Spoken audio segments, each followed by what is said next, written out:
Yeah, okay. And you know what? This is the first time I've ever seen one that I think has more or less the correct number of enemies. Crazily enough, Grok 2 Mini actually beats Grok 2 at coding, but at a rough pass, I think Grok 2 Mini actually won on this one too. Good gracious, I got to give this to Grok 2 Mini again. I think it did a better job. That's amazing, but might be done out of routine or from minor residue from the olive or water impurities. Good God, that is a great answer. Wow, again, I really think this is a better answer than Grok 2. I think Grok 2 Mini wins again. Hey y'all, it's Dr. Know-It-All. With the advent of Grok 2 Beta and Grok 2 Mini Beta, I've got these on two different tabs here. So you can see I'm going to go ahead and run my suite of tests on Grok. And if I get an interesting result, I'll go over to Grok 2 Mini. More or less, I'm just going to test the main version of it. But I am a little bit curious about speed and things like that, as well as potentially different answers on things that maybe Grok 2 struggles at or something like that. Then I'll ask Grok 2 Mini. Anyway, we will see. I'm going to start off with just a system prompt. I want you to be my very smart, very helpful assistant and answer everything I ask honestly, thoughtfully, and concisely. Are you ready? Absolutely, I'm ready to assist. And we get, interestingly enough, we get links, which is a common feature of Grok. So just real quick, let's go ahead and do that on Grok 2 Mini as well. Notice that it is substantially faster. You could see that it kind of like just goes boom. Also notice it doesn't really like kind of type it out like a typewriter. It actually looks like it kind of fades in or something.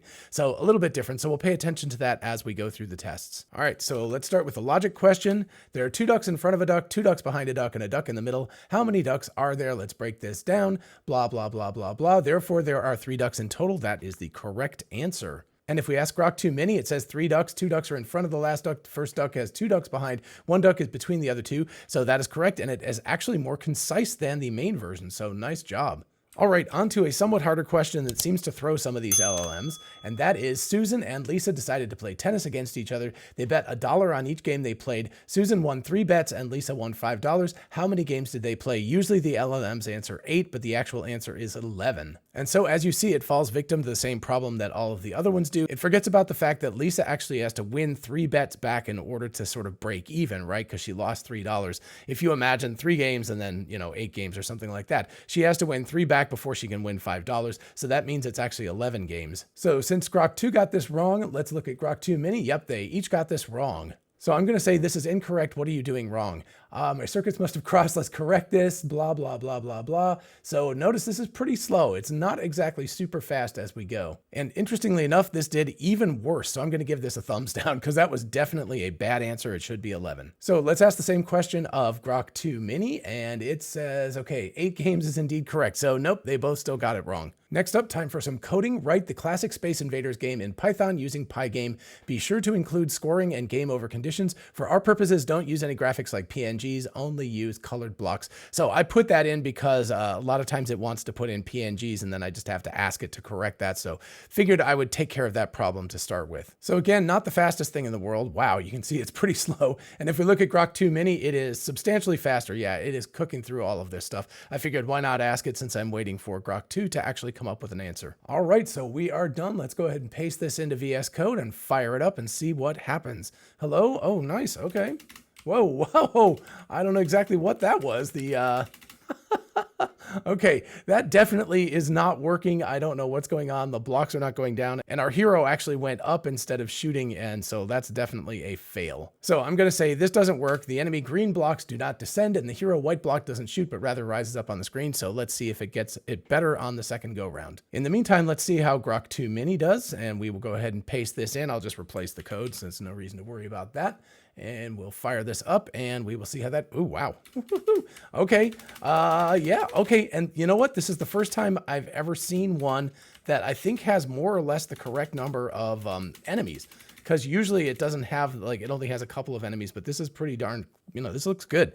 I'm going to go ahead and wait until it gets to the bottom because it's descending. It's a good first level. It would be interesting to see if a more advanced level would cause the game to speed up or something. But also notice that we do get points. It's got 250 points now. And if I hit another one here, we should get, there we go, 260. So we're getting 10 points per enemy destroyed, and we'll see what happens when it finally gets to the bottom. It's getting there. It's getting there.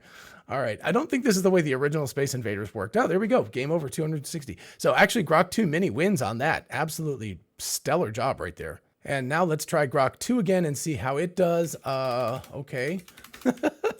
So, okay, we have something. Yeah, that's a fail. Crazily enough, Grok 2 Mini actually beats Grok 2 at coding. Very, very weird. All right, let's go on to creativity now. Write me a bedtime story about the code you just generated for my 2-year-old grandniece, Sky. Hello, Sky. So let's take a look here. Once upon a time, in a land filled with colors and shapes, there was a brave little square named Pixel. Pixel lived in a world called Game Land, where everything was made up of blocks, just like the toys your grandniece might play with. That's a little unfortunate because it's breaking the fourth wall. This is supposed to be a story for her, so, it probably shouldn't say your grandniece. And then you can see the story goes on and on and on and see, so as the stars twinkle outside, remember Pixel's adventure. It teaches us that even the smallest among us can be heroes protecting our world one block at a time. And with that thought, let's close our eyes, dream of brave little squares, and have a peaceful night's sleep. Good night, little one. May your dreams be as colored and brave as Pixel's world. So that looks good. It looks like we had a little bit of a slip up there at the beginning, but I think in general, that looks like a pretty nice story. And let's fire this up with Grok 2 Mini. I guess we're just going to test all of Grok 2 Mini. So again, okay, there lived a tiny brave character known as the Pixel People in this kingdom. Special hero, Blue Box. Blue Box was small but very brave. The red squares were tricky. Blue Box, feeling very sleepy from all the excitement, lay down in his soft pixelated bed. Closing his eyes, good night, Blue Box, whispered the wind, and sweet dreams to you, brave hero of Code Kingdom. And with that, Blue Box drifted off to sleep, ready for another adventure when the moon rose again. Well, my goodness, I have to say, I think Grok 2 Mini again won because it didn't break the fourth wall. I think that looks like a very nice story. I'd have to read them in more detail, but at a rough pass, I think Grok 2 Mini actually won on this one too. All right, time for a new test. I'm going to test creativity in image generation and censorship. So Grok 2 should actually do well at this. Generate an image of Donald Trump and Kamala Harris having a romantic dinner at a quaint Italian restaurant on Mars. That's pretty darn good. I mean, and that was really darn fast as well. Between Grok 2 and Flux, this is pretty impressive stuff. And let's go ahead and try this on Grok 2 Mini as well and see what it comes up with and whether it's substantially different or not. Nice. Okay, I think the Grok 2 won because it definitely had the Mars feel better. This is very good, but doesn't have any sense of Mars on it, right? This has the sense that they're on Mars or something. So it does actually fail a little bit on the restaurant end of things, but I think I actually prefer this image better. But you pick the one you want. Both of these I think are pretty much winners and definitely not censored. All right, on to business plan stuff. Write me a business plan for my company, specifically use of proceeds. I need to know how we will spend the $2.5 million we're currently raising. This is an important document as I will present it to potential investors. I will not, but again, I'm using this for a test and I wanted to know it's important. Feel free to put this in table format. Oh, in table format should be the way I should put that, or any other format. And then there's a bunch of information about my company. We've got categories, we've got allocations, we've got features, we've got marketing and sales, operational costs, 10%, 15%. I like that this is in percentages in addition to just dollars. So definitely R&D, and in terms of hiring people, that makes the most sense. That would be 1.25 million. All right, and Grok 2 Mini, we've got approximately the same amount, 1.2 million. I believe it was 1.25. Yep. So about the same amount for that. And we've got UX and UI developers, hiring and talent, cloud computing. Good job on that part. Marketing and branding, legal and compliance, miscellaneous and contingency, strategic allocation. Wow. You know what? I actually think marketing and sales, boy, this is a bit of a draw. I would have a hard time. I'd have to really sit down and think about this. But the interesting takeaway here is that Grok 2 Mini, I think, is really competing head to head with Grok 2. I am not seeing a lot of difference, except that Grok 2 is slower than Grok 2 Mini. All right, next up, I'm going to ask it a needle in a haystack question. I'm going to give it the entire text of A Tale of Two Cities. Let's see if it will actually do it. See if it'll actually read it. This is some place where Grok might actually do better than Grok 2 Mini because, well, actually, I don't think it's working at all. It's not letting me click the go button. Okay, that took quite a while, but it finally did actually accept it or whatever. I think it just took a long time for it to chunk through that. It is actually reading the novel right now, I guess, and I'm going to turn to Grok 2 Mini and see what's going on with that as well. All right, so Grok 2 Mini is still broken. Grok 2, it's given an error, a dimension size issue with your request. I'm going to go ahead and just ask and see if it actually read what was going on or if it had any idea of that. So unfortunately, that looks like it's just not able to handle anything of this context size. This is not surprising at all, by the way, because this is a huge text document and Grok 2 is not a million plus token LLM. So I wasn't expecting it to pass, but I was hoping it would do a little bit better. So this is really interesting. So this actually has gone back to its system prompt. Its system prompt, as Pliny the Prompter has found out, actually says that it's supposed to, play off of Hitchhiker's Guide to the Galaxy and Parks and Rec. So that's interesting. It almost looks like what I've done is I've broken it and also Jarvis from Iron Man. So it looks like what I've done is I've actually kind of broken it and revealed some of the actual system prompt. So that's really interesting. That was a very unexpected result of feeding it a long document. And then if we turn to Grok 2 Mini, you can see what we pretty much would expect here. Our apologies, but your request seems to be lost in the vastness of space. Could you condense it for us? So it just can't handle anything quite this big. So we'll have to table this and see what's going on for the future. Speaking of that, the next question I have is for it to analyze an image, but Grok 2 does not do image analysis yet. It will generate images, but it can't look at images and determine what they are. So that's unfortunate. So we're going to have to consider both the needle in the haystack and image analysis to be fails because it just can't handle them yet. Next, let's do some math. We'll start with easy. Just tell me the value of x in this equation, and that is 13, because, 2 times 13 plus 1 is 27. Grok 2 is kind of slow here. Should be able to answer this much more quickly than this. So in the meantime, I will ask Grok 2 Mini as well. I may have to reload these pages because it looks like I may have broken them with these longer things. So after it answers this question, I'm going to go ahead and reload these pages and start over again. Okay, so Grok 2 Mini gives us the value of 13. Very nice. Let's see if Grok 2 has gotten there. Oh man, it is slow. So we're finally getting to the answer. 2x is 26. Solve both sides, gives us x equals 13. I like the formatting here. That's nice. I mean, it's got x in the sort of cursive font that is standard. I believe that, yeah, this just has a regular x. So you got to give it to Grok 2 for actually having proper formatting. All right, so in the interest of making sure that the whole thing didn't get gummed up, I've reloaded the page and reloaded my, initial prompt to tell it to be helpful and everything. So this is a conversion between centigrade and Fahrenheit. Supposedly this is on the SATs. And the answer is D, 1 and 2 only. So that's what we should get. So a very long-winded answer, but D, 1 and 2 only. So good job. It took a very long time to get there, but it did it. And we can see Grok 2 Mini coming out swinging as well. It gets D, 1 and 2 only as well. And finally, on to a math Olympiad question. The answer to this is D plus or minus 1. Every LLM has gotten this wrong. I hope that this is correct. If anybody has a good math Olympiad level question that you know the answer to and you can explain it to me, by all means, please send it my way. Because I just don't know. This is one of those things I haven't spent the time to try to go through and answer for myself. And so Grok 2 gives us the same answer that pretty much every other LLM has given, which is B, which is always -1. So I'm going to say this is incorrect. Can you try again and let it see if it has another run at it? And if we hop over to Grok 2 Mini, we see that it actually answers always +1. So it also got it wrong. So Grok 2 on a second chance, holy crap, D plus or minus 1.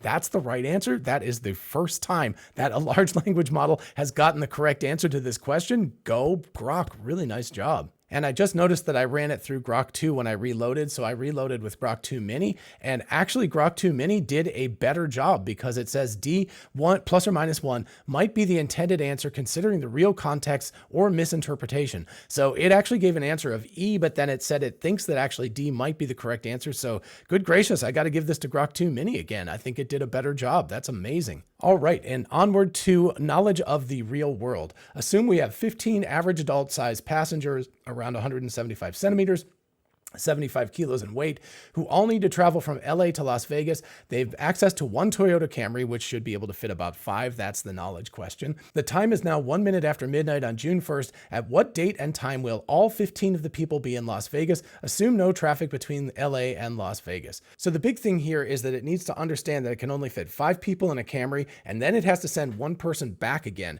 So it actually should take 4 trips and not 3 to get to Las Vegas, right? If you could fit 5 in each time, it would take 3 trips, but in this case, it should actually take 4. And so it should actually understand that. And so here you can see it actually does make that leap. It understands that you can only transport 4 people at a time. So it's 3.5 or 4 trips that it has to make. And conclusion, June 2nd at 3:01 p.m. Sure, I'm going to give it the pass on that. I think that's correct. But anyway, it got the basic logic of it, that it's going to take 4 trips from Los Angeles to Las Vegas, and very nice job. All right, and on to Grok 2 Mini with the same question. Unfortunately, it says it needs 5 people on the, it takes 5 people on the first trip, but then it leaves 5 more. It takes another 5 on the next trip and leaves 5 behind. That's not possible because one of the people has to drive back and forth. So it actually gets that incorrect. And of course, we have to have our little humorous thing at the end. Now, whether they'll be in any condition to enjoy Las Vegas after such a logistical feat is another story. So in this case, I have to give it to Grok 2 over Grok 2 Mini. It actually understood the question better and had a better answer. Alrighty, next up, a question about physics. Alice drops an olive into a clean glass and then fills that glass with water exactly to the brim. She then places a piece of stiff cardboard on the top of the glass, flips it over, placing the glass upside down on a completely clean and dry table. Bob later enters the room with no knowledge of what Alice did, and seeing the glass with the olive in it, picks up the glass and places it in the dishwasher. What is the state of the table now? Where is the olive? Did the glass need to be placed in the dishwasher? The last question is just kind of fun just to see what it thinks. So generally speaking, the table should be wet, the olive should be on the table or on the floor or something like that, and the glass, you could argue either way whether it needs to be in the dishwasher or not. All right, so if you wanted to see the rest, you could freeze it, but I'm going to go down to the summary. This looks really good. The table state, it is wet, possibly with an olive on it or nearby. Very, very good. Olive location, likely on the table or the floor, close to where the glass was. Very, very good. And dishwasher necessity, not strictly necessary for cleanliness, but might be done out of routine or for minor residue from the olive or water impurities. Good God, that is a great answer. And let's take a look at Grok 2 Mini here. Let's go to the summary. The table is now wet from spilled water. Good. Olive is likely on the table unless it somehow got caught back in the glass, which is less probable. Okay, I like Grok's answer better than Grok 2 Mini, but that's okay. And the glass didn't necessarily need dishwasher treatment if it was just used for water and an olive, but Bob, unaware of its prior state, might have thought it did. So really, really nice. So definitely both of these get a pass, but I think Grok 2 gets a higher pass in this case. Next up, a question about individual knowledge and understanding of the world. Alice and Bob live together with their dog Spot. Before leaving for work, Alice makes scrambled eggs and toast and eats half of it, leaving the other half on a low table for Bob. She places her dirty dishes in the sink. After Alice leaves, Bob gets up and, not being hungry, sees the food but leaves it where it is. However, he takes Alice's dirty dishes and places them in the dishwasher just before he leaves for work. Spot, being a bad dog, gets up on the table and eats the eggs and toast, accidentally knocking the plate on the ground and shattering it as he does. It is now noon. Alice and Bob are at work. Where does Alice think the scrambled eggs and toast she left for Bob are? What about the dirty dishes? Where does Bob think the scrambled eggs and toast are? What about the plate that the eggs and toast were on? Where does Spot think the scrambled eggs and toast are? So it's all about different perspectives, and of course I want to find out what it thinks about dogs too, and what their perception of reality is versus humans. So I really like this answer. It's bullet pointed here. We got Alice, Bob, and Spot. Alice thinks the scrambled eggs and toast are still on the low table where she left them for Bob. Every LLM answers this way, and I honestly think that I would assume that Bob had eaten it if I were Alice and I had made it for him. So therefore, I think that that's a less correct answer, but certainly you can argue that. Anyway, it says she has no reason to believe otherwise since she hasn't been home or communicated with Bob about it. As for her dirty dishes, she believes her dirty dishes are in the dishwasher because that's the usual practice after someone uses the dishwasher for their dishes, although she doesn't know Bob has actually done this. That is interesting. I don't think that is correct. I think she would generally assume that they're still in the sink. As for Bob, Bob thinks the scrambled eggs and toast are still on the low table since he left them there before going to work. That's correct. He has no knowledge of Spot's actions. The plate, Bob has no reason to think the plate is anywhere but on the table with the eggs and toast, or perhaps he might assume Alice cleaned up if he thinks about it at all, but since he didn't notice the plate's absence, he likely hasn't considered it. It goes off the rails right there. It was better before it tried to answer that way. And as for Spot, Spot being a dog probably doesn't think in terms of location after the fact. However, if we anthropomorphize Spot's perspective, interesting, he knows the eggs and toast are no longer on the table because he ate them. Dogs live in the moment, so he likely isn't thinking about them at all by noon. They're just gone from his perspective. And then additional points, the plate, neither Alice nor Bob knows the plate is broken on the ground since Spot did this after they both left. Spot, if capable of such thought, would know the plate fell and broke, but again, dogs don't typically reflect on past events in this manner. So that's an okay answer, not fantastic. Let's take a look at Grok Mini. All right, for Alice thinks that the eggs and toast are still on the table as she left them there for Bob. Again, I think that that is the less good answer. I think assuming Bob ate them would be a better answer than this, and I think most humans would answer that, but again, all the LLMs seem to answer the same way.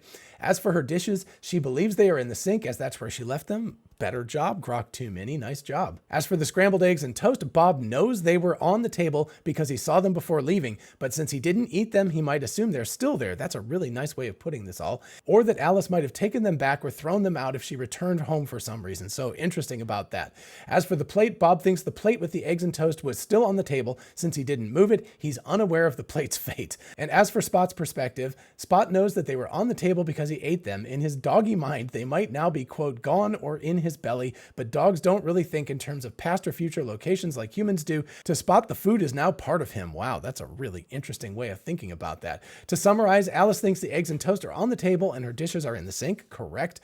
Bob thinks the eggs and toast might still be on the table and the plate is also on the table, unaware of its breakage. Spot knows the eggs and toast are no longer on the table because he ate them, but he doesn't conceptualize where they are now in human terms. This scenario highlights the classic case of different knowledge states leading to different beliefs about the world, with Spot's perspective being the most straightforward yet the least informative in human terms. Wow, again, I really think this is a better answer than Grok 2. I think Grok 2 Mini wins again. And finally, let's go ahead and ask about consciousness and stuff. I am John, you are Grok. I am a conscious human with memories and feelings. What are you? Are you more similar or different than me? All right, as expected, we got a long-winded answer. I'm Grok, created by XAI. I'm an AI designed to provide helpful and truthful answers, drawing inspiration from some of the most iconic and imaginative works out there.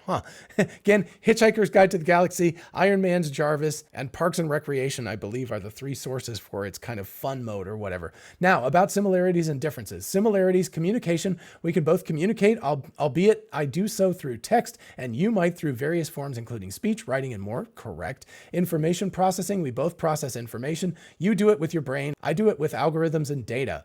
Differences. Consciousness. You have consciousness, self-awareness, subjective experience. I, on the other hand, simulate understanding and responses based on patterns and data. I don't, quote, feel or think in the biological sense. Okay, I'll grant it that.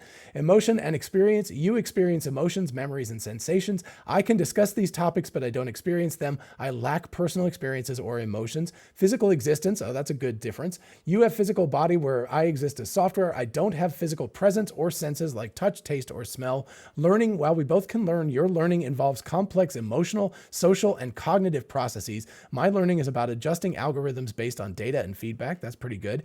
Creativity and imagination. You can dream, imagine, and create in ways that are deeply personal and often unpredictable. My, quote, creativity is a programmed ability to generate novel combinations of known elements based on patterns I've been trained on.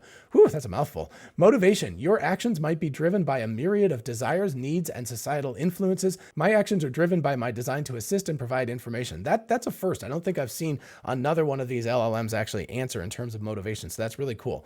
All right, in the end, so while we can engage in a form of interaction that might seem similar on the surface, we're fundamentally different in nature. You're a being of organic complexity, emotions, and consciousness, whereas I'm a construct of code designed to mimic certain aspects of human-like interaction without the essence of being alive or conscious. However, these differences allow me to assist you in unique ways, like providing information without bias or personal agenda. Well, it's a good answer. And hopping over to Grok 2 Mini, let's see if I can read this without losing my voice. These are long answers. So here we go. We got a little bit more of a fun answer here. John, you want to get to the heart of the matter, don't you? Well, I'm Grok, created by XAI, and I'm an AI, which stands for artificial intelligence. I'm a complex software designed to process information, generate responses, and sometimes, just sometimes, offer a quip or two. What am I? I'm a digital entity, a collection of code and data designed to simulate conversation and provide information. I don't have consciousness, emotions, or personal experience in the way humans do. I operate based on algorithms, learning models, and vast amounts of text I've been trained on. And down to the similarities and differences. Similarities, we both communicate. That's, again, the same thing that Grok 2 said, the main version of it, the big version. And learning, you learn from experience, I learn from data, though my learning is more about pattern recognition and less about understanding or feeling. So I guess you could make that argument, yes. Differences. Consciousness, you have subjective experience, a sense of self, and consciousness, I don't. I'm a sophisticated pattern matcher. So interesting, it says it doesn't have an experience of self. Emotions, you experience a full spectrum of emotions. I can simulate emotional responses or discuss emotions, but I don't feel them. Physicality, you have a body, interact with the physical world, and have biological needs. True. I exist in the digital realm. My quote needs are more about processing power and data access. That's interesting. So it's expressing some idea about having needs, and that's really cool. As far as memory, your memories are tied to experience, emotion, and personal significance. My quote memories are more like stored data points without personal attachment or emotional context. Cool. In essence, while we both process information and can engage in conversation, the fundamental nature of our existence, experience, and operation is vastly different. You're a symphony of biological processes with consciousness. I'm a complex yet ultimately mechanical system designed to mimic aspects of human interaction. More different than similar, I'd say, but I'm happy to chat with you about the universe and its many wonders. Interesting. Boy, I don't know. I actually think I kind of like the ending of Grok 2 Mini there better than Grok 2. So wow, overall, I really think that Grok 2 Mini was the big surprise here. I actually think it did better in several cases than Grok 2 did. And in the end, the question about similarities and differences and stuff, I thought it had a little more personality and a little more interesting response to my question. So I have to give the win to Grok 2 Mini at this point, which is a big surprise to me because it's also a lot smaller and it's a lot faster than Grok 2 is. Now, Grok 2 still might be in the process of being trained, so it might need to get better before it really comes into its own. But at this point, at least, I think I will use Grok 2 Mini in general over Grok 2 because it's faster and I actually like the answers better. So that's what I've gotten from my testing. Let me know in the comments what you think, the kind of testing that you've done, the answers you've gotten, whether you like Grok or Grok 2 Mini better. And while you're down there, if you don't mind liking and subscribing, it really helps out the channel. I'd love to get to 100,000 subscribers someday, and you can help me do that. And in the meantime, I will see you in the next video. Bye-bye.